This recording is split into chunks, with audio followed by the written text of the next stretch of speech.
வணக்கம், நான் டாக்டர் தீபா லாலன். இன்னைக்கு நம்ம என்ன டாபிக் பத்தி டிஸ்கஸ் பண்ண போறோம் அப்படின்னா, இந்த 2026 வருடம் ராகு பகவான் கொடுக்கக்கூடிய அபரிவிதமான யோகங்களை பத்தி தாங்க சொல்ல போறோம். என்னங்கம்மா, ஆல்ரெடி 2026 பலன்கள் எல்லாம் முழுசும் நீங்க போட்டுட்டு இருக்கீங்களே, உங்களுக்கு நானே பார்த்திருக்கேனே அப்படின்னு கேட்டா, ஆமாங்க, 2026 பொது பலன்கள் நாங்க போட்டுட்டோம். ஆனா ஒவ்வொரு ராசிக்கும் ராகு பகவான் ரொம்ப இன்டென்சிஃபைடா நிறைய நல்லது செய்யதான் போறாரு. அதே மாதிரி சில பல காம்ப்ளிகேஷன்ஸும் கொடுக்க தான் போறாரு. அதை பத்தினது தான் இந்த பதிவு அப்படின்னு சொல்லலாம். ஏன் ராகுவை பத்தி தனியா போடுறோம், அதனோட தாத்பரியம் என்ன, எதனால போடுறோம் அப்படின்னா, ரொம்ப எளிமையான விஷயங்க. ராகு பகவான் பாருங்க, 23 நவம்பர்ல இருந்து 2 ஆகஸ்ட் 2026, அதாவது 23 நவம்பர் 2025 இருந்து ஆகஸ்ட் 2, 2026 வரைக்கும் தன்னுடைய சொந்த நட்சத்திரமான சதயத்துல பாத்தீங்கன்னா டிராவல் பண்ண போறார். அதுக்கப்புறம் அவர் அவிட்டம் போயிடுவார். இந்த காலகட்டம் அவரோட ராஜ்யம் அப்படின்றது ஜாஸ்தி இருக்கும். நான் என்ன வேணாலும் கொடுப்பேன் அப்படின்ற மாதிரி கொடுப்பாரு. கெடுக்கணும் அப்படின்னாலும் நான் எப்படி வேணாலும் கெடுப்பேன் அப்படின்ற மாதிரியே அவர் கெடுப்பார். புரியுதுங்களா?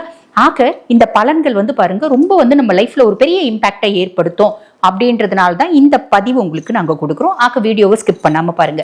இந்த பதிவு, இந்த பலன்கள் நாங்க என்ன ஆஸ்பெக்ட்ல கொடுப்போம் அப்படின்னா 3 விதமா கொடுப்போம். புரியுதுங்களா? அதாவது குரு பெயர்ச்சிக்கு முன், குரு பெயர்ச்சிக்கு பின். குரு பயிற்சிக்கு முன் ராகு தன் சொந்த நட்சத்திரத்துல, குரு பயிற்சிக்கு பின் ராகு தன் சொந்த நட்சத்திரத்துல. அதே மாதிரி பாத்தீங்கன்னா இந்த ராகு அதனோட நட்சத்திரத்தை விட்டு கடந்துட்டு அவிட்டம் போன உடனே ராகு கொடுக்கக்கூடிய பலன்கள் அப்படின்ற மாதிரி. இது 6/12/2026 தான் ராகு கேது பயிற்சி. அது வரைக்குமான பலன்கள். ஆக வீடியோ ஸ்கிப் பண்ணாம பாருங்க, உங்களுக்கு தெளிவா புரியும். நிறைய விஷயத்த நீங்க பேக்கப் பண்ணிக்க முடியும். அதே மாதிரி சில பல காம்ப்ளிகேஷன்ஸ் இருக்கு அப்படின்னா அதுல இருந்து வெளியே வந்துடவும் முடியும். உங்க ராசிக்கு என்ன மாதிரி ராகு பகவான் பலன்களை கொடுக்க போறார், நேரம் வீண் பண்ணாம சட்டுன்னு பார்த்துடலாம் வாங்க.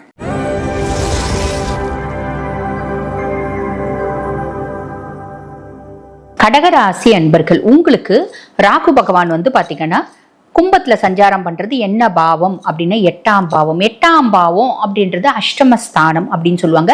அஷ்டமஸ்தானமா இருக்கு அப்படின்னாலும் நமக்கு பாத்தீங்கன்னா குருனோட பார்வை இருக்கு. ஆக முற்பகுதி பலன்கள், அதாவது 23 நவம்பர் 2026 இருந்து 1/6/2026 வரைக்கும் ராகு பகவான் உங்களுக்கு என்ன நல்ல விஷயங்களை கொடுக்க போறாரு அப்படின்னா, ஃபர்ஸ்ட் ஒண்ணு ஞாபகம் வச்சுக்கோங்க. அஷ்டமத்து ராகு அப்படின்னு பெரிய லெவல்ல பயப்படணுன்ற அவசியமே இல்லை. திடீர் தன பிராப்தி அப்படின்றது ஒண்ணு நடக்கும்.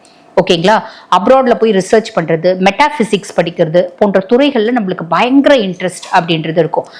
அதே மாதிரி பாத்தீங்கன்னா பாரம்பரிய ரீதியான லாபம் அப்படின்றது வரும். உதாரணத்துக்கு இப்போ உங்க குடும்பத்துல யாரோ குழந்தை இல்லாத தம்பதியினர் இருக்காங்க, அவங்களுக்கு குழந்தை குட்டி இல்லைங்க, அவங்களோட அக்கா பிள்ளைங்க நாங்க, அவங்களோட சொத்து பத்து உங்களுக்கு சேர்றதுக்கு வாய்ப்பு உண்டு. ஏதோ ஒரு விதத்துல நம்மளுக்கு வர்றதுக்கு வாய்ப்பு உண்டு அப்படின்னு சொல்ல. மொத்தமா எங்களுக்கே கொடுத்துருவாங்களாங்க. பஃபேக்கு ஆசைப்படக்கூடாது. கூழு கிடைக்கும், இல்லைன்னா சாம்பார் சாதம் வடை பாயசத்தோட கிடைக்கும். பஃபே பெரிய லெவல்ல ஆசைப்படாதீங்க. நீங்க 4 பேர் இருக்கீங்கன்னா 4 பேருக்கு தானே கொடுப்பாங்க, ஒருத்தவங்களுக்கு கொடுத்துட மாட்டாங்க இல்லையா? ஸோ அதையும் பார்த்துக்கோங்க. இந்த மாதிரி வரத்துக்கு வாய்ப்பு உண்டு, கண்டிப்பா வரத்துக்கு வாய்ப்பு உண்டு அப்படின்னு சொல்லலாம். அதே மாதிரி பாத்தீங்கன்னா இன்சூரன்ஸு, காம்பன்சேஷனு, இந்த ஜாயிண்ட் ப்ராப்பர்ட்டி, இவங்களுக்கு இந்த காம்பன்சேஷன் கொடுக்கணுங்க, நாங்கள் டிவோர்ஸ் கொடுத்துட்டோம், இந்த காம்பன்சேட்டரி இது கொடுத்துருக்கோம் அப்படின்னா அது வர்றதுக்கு. ஹிடன் அசட்ஸ் ஏதாவது நம்மளுக்கு இருக்கு அப்படின்னா அது மூலியமா லாபம் வர்றதுக்கு. இது எல்லாத்துக்கும் ஒரு பிராப்தம் யார் ஏற்படுத்தி கொடுப்பா அப்படின்னா இந்த 8 ராகு ஏற்படுத்தி கொடுப்பார். அதே மாதிரி பார்த்தீங்கன்னா அக்கல்ட் சயின்ஸ் மேல ஒரு ஈர்ப்பு வந்துடும். மந்திரம், தந்திரம், பிராக்டிஸ். எனக்கு பாருங்க, மாரகம், ஸ்தம்பனம், உச்சாடனம், வசீகரணம், இந்த மாதிரி எல்லாம் பண்ணணும் அப்படின்னு தோணும். பண்றதுக்கு முன்னாடி யோசிச்சு பண்ணுங்க. இந்த காலகட்டத்துல பண்ணலாம், பெருசா இல்ல, பெருசா நம்மளுக்கு ஆபத்து வர்றதுக்கு வாய்ப்பு கிடையாது. ஒரு ஆழமான ஆன்மீக வளர்ச்சி அப்படின்றது வரும், ஆழமான ஆன்மீக நாட்டம் அப்படின்றது வரும். திடீர் ஒரு விஷயங்கள் அப்படின்றது நடக்கும், திடீர் மாற்றங்கள். அது பாருங்க, நிறைய பேருக்கு இடமாற்றம் இருக்கும், வேலை மாற்றம் இருக்கும். அதே மாதிரி அவங்க குடும்பமே மாறும் அப்படின்னா, ஆல்ரெடி ஒரு கல்யாணம் பண்ணியிருந்தங்க, அது டிவோர்ஸ் ஆயிடுச்சுங்க, புதுசா என் வாழ்க்கையில ஒருத்தவங்க வந்திருக்காங்க, அவங்கள நான் திருமணம் பண்ணிட்டு இருக்கேன். அப்படி ஆல்ரெடி கூட்டு குடும்பமா இருந்தவங்க இப்ப நாங்க பிரிஞ்சுட்டோங்க, இப்ப நாங்க தனியா வந்திருக்கோம். இந்த மாதிரி குடும்பத்திலயும் மாற்றங்கள் அப்படின்றது ஏற்படும். வீட்டுல நம்ம நிறைய மாற்றங்களை செய்வோம். ஒரே வீட்டுல இருந்தாலும் வீட்டுல கொஞ்சம் மாற்றங்களை செய்வோம், இல்லைன்னா வெளியே வேற வீட்டுக்கு போவோம் அப்படின்னு சொல்லலாம். இடமாற்றம் அப்படின்றது ஒரு ஆழமான அறிவு அப்படின்றது ஒரு. நிறைய பேருக்கு இந்த 6th சென்ஸ் வேலை செய்யும். அடப்போங்கம்மா, நீங்க எங்களுக்கு 5 சென்ஸே வேலை செய்ய மாட்டேங்குது, இதுல 6வது சென்ஸ் வேறவா அப்படின்னா, கண்டிப்பா 6th சென்ஸ் ரொம்ப இன்டென்சிஃபைடா வேலை செய்யும் அப்படின்னு சொல்லலாம். இன்ட்யூஷன் அப்படின்னு சொல்லுவாங்க பாத்தீங்களா, அந்த இன்ட்யூஷன் எனக்கு இது ஏதோ தப்பு நடக்க போற மாதிரி தெரியுதுங்க, நல்லது நடக்க போற மாதிரி தெரியுதுங்க, இப்படி நிறைய விஷயங்கள் நம்மளுக்கு வரும் அப்படின்னு சொல்லலாம். ஸோ இந்த ஸ்பிரிச்சுவல் ஹீலிங்கு இந்த மாதிரி விஷயத்துல நாட்டம் வரும். நிறைய பேர் இந்த காலகட்டத்தில் கத்துக்கணும்னு நினைச்சா கத்துக்கோங்க, ஒன்றும் தப்பு இல்லை, தாராளமா கத்துக்கலாம். ஆக இந்த 8 ராகு திடீர் தன பிராப்தி அப்படின்றத ஒரு பெரிய லெவல்ல ஏற்படுத்துவோம். இதுதான் ஒரு பெரிய பிளஸ் அப்படின்னு சொல்லலாம். சரி, இது 1/6/2026 வரைக்கும். எப்பயுமே இங்க ஒரு இடத்துல ஒரு கிரகங்கள் இருக்காங்க, ஒரு பாவத்துல போய் உட்கார்றாங்க அப்படின்னா அதுல நல்லதும் இருக்கும் கெட்டதும் இருக்கும். 90% நல்லது இருக்கு அப்படின்னாலும் 10% கெட்டது இருக்கும். 98% நல்லது இருக்குனாலும் 2% கெட்டதுன்னு இருக்கும்.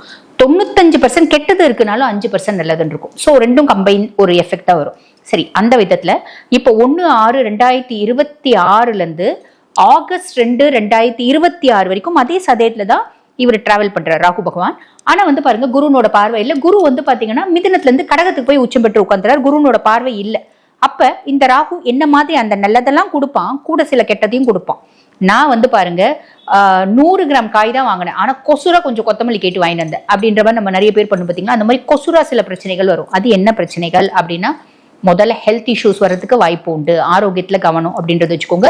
ஹெல்த் இஷ்யூஸ்னாலும் நிறைய பேருக்கு வந்து பாருங்க இந்த தைராய்டு, அலர்ஜி, அதே மாதிரி பாத்தீங்கன்னா டைஜஸ்டிவ் டிஸ்டர்பன்ஸ், ஸ்கின் சம்பந்தப்பட்ட பிரச்சனைகள், ராகுனாலே தோல் சம்பந்தப்பட்ட பிரச்சனைகள், இன்ஃபெக்ஷியஸ் டிசார்டர்ஸ்.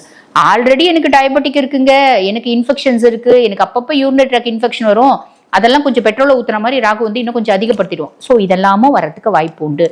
இது மட்டும் தானா? இல்லைங்க, இல்லை. நான் ராகு எனக்கு இவ்வளவு கொடுக்குறாருன்னா நான் அதுக்கு மேல ஒரு கல்லை தூக்கி வச்சுப்பேன். எப்படி? பயங்கரமா, நானே ஆல்ரெடி பயங்கரமா யோசிக்கக்கூடிய பர்சனாலிட்டி. இப்ப ராகு வச்சு கொஞ்சம் இன்னும் இன்டென்சிஃபை பண்ணிடுறாரு. அவர் கொடுக்க நான் சேர்த்துக்க, நான் கொடுக்க அவர் சேர்த்துக்க அப்படின்ற மாதிரி ஒரு அமைப்பு. நான் ஓவரா திங்க் பண்ணுவேன். எந்த அளவுக்கு திங்க் பண்ணுவேன்னா தலைவலி வந்துடும், அந்த அளவுக்கு திங்க் பண்ணுவேன். தூக்கம் வராம கஷ்டப்படுவேன், அந்த அளவுக்கு திங்க் பண்ணுவேன். டிப்ரெஷன் நோக்கி போவேன், ஃப்ரஸ்ட்ரேஷன் நோக்கி போவேன், இரிட்டேஷன் நோக்கி போவேன். இந்த மாதிரி விஷயங்கள் எல்லாம் எனக்கு சைக்கலாஜிக்கல் இம்பேக்டை நானே ஏற்படுத்திப்பேன் அப்படின்ற ஒரு அமைப்பு. ஸோ இப்போ நான் ராகு கொடுக்கறது மட்டும் போதுங்க, நான் ஏற்படுத்தி கூடாது. நான் என்ன பண்ணணும்? அமைதியா இருக்கணும், தியானம் பழகணும், இல்லைன்னா கோயிலுக்கு போங்க. நம்மளோட ஸ்ட்ரெஸ் பஸ்டர் என்னவோ அதை நம்ம பண்ணிக்கணும் அப்படின்னா பிரச்சனை இல்லை. புரியுதுங்களா? ஸோ இதுல கவனம் அப்படின்றத வச்சுக்கோங்க.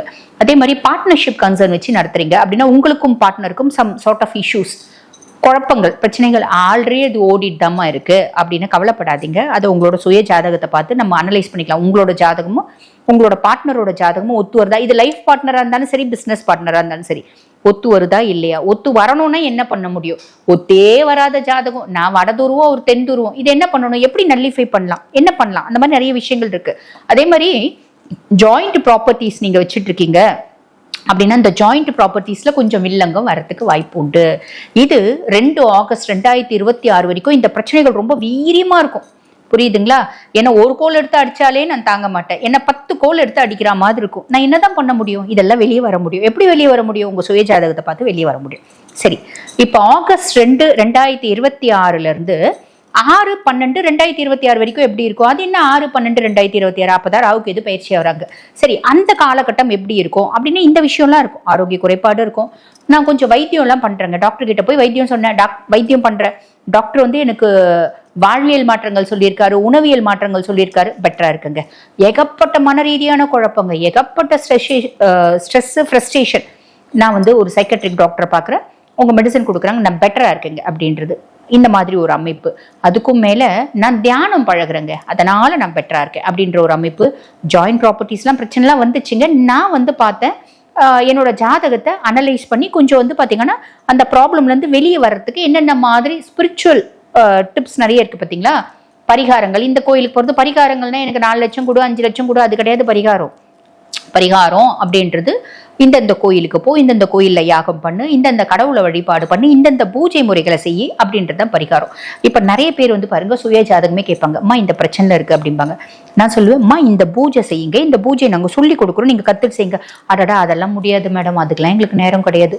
நீங்க ஏதாவது நீங்களே பண்ற மாதிரி இருந்தா பண்ணிடுங்க, நாங்க காசு கொடுத்துடுறோம். உங்க கர்மாவை நாங்களா வாங்கிக்க முடியும்? கஷ்டம் இல்லையா? ஸோ இந்த மாதிரி மைண்ட் செட் நிறைய பேருக்கு இருக்கு. ஸோ நீங்க பாருங்க, இதெல்லாம் வெளியே வந்துட முடியும். இந்த மாதிரி சின்ன சின்ன விஷயங்களையும் பெரிய பெரிய விஷயங்கள்ல நீங்க ட்ராப் ஆகியிருந்தாலும் உங்க சுய ஜாதகத்தை பார்த்து நம்ம அனலைஸ் பண்ணி அதுல இருந்து வெளியே வந்துட முடியும் அப்படின்றது ஞாபகம் வச்சுக்கோங்க. எந்த கிரகங்கள் நம்மளுக்கு பிரச்சனை கொடுக்குறாங்களோ அந்த கிரகங்களை பிரீத்தி பண்றீங்க அப்படின்னா வெளியே வந்துட முடியும். ஸோ நீங்க உங்களுக்கு புரிஞ்சிருக்கும்னு நினைக்கிறேன். 3 விதமா சொல்லியிருக்கேன். இந்த பலன்களை உஷாரா இருக்கணும், எச்சரிக்கையா இருக்கணும் அப்படின்றதுல கவனமா இருக்கீங்க அப்படின்னா பிரச்சனை கிடையாது. இப்ப நான் சொன்னது வந்து பாத்தீங்கன்னா உங்க ராசிக்கான கோச்சார பலன். இப்ப இந்த பதிவை பார்த்துருக்கவங்க, ஆமாம்மா நீங்க சொன்ன மாதிரி அந்த நெகட்டிவ்ல சேலஞ்சஸ்ல சொன்னதுல ஒன்றுல நான் ட்ராப் ஆயிருக்கேன், அப்பப்ப சொல்லியிருக்கேன், இருந்தாலும் நான் ட்ராப் ஆயிருக்கேன், பெரிய காம்ப்ளிகேஷன்ல மாட்டியிருக்கேன், இல்ல வாழ்க்கையில பல முக்கியமான விஷயங்களை முடிவெடுக்கும் தருணத்துல இருக்கேன், லைஃப்ல இந்த காலகட்டத்துல இது செய்யலாமான்னு யோசிக்கிறேன், கோர்ட்டு கேஸு பிரச்சனை, எனக்கு வந்து பாருங்க டிவோர்ஸ் பிரச்சனை, திருமணம் பிரச்சனை, குழந்தை பிரச்சனை, இப்படி எந்த பிரச்சனையா இருந்தாலும் என்னோட சுய ஜாதகத்தை அனலைஸ் பண்ணா தீர்வு கிடைக்கும். என்கிட்ட அனலைஸ் பண்ணிக்கணும் அப்படின்னு விருப்பப்பட்டா நான் பேசிட்டு இருக்கும்போது என்னோட வாட்ஸ்அப் நம்பர் கொடுத்துருப்பாங்க. அந்த வாட்ஸ்அப் நம்பருக்கு கால் பண்ணி அப்பாயின்மெண்ட் ஃபிக்ஸ் பண்ணி என்கிட்ட பேசிக்கலாம். தேங்க்யூ.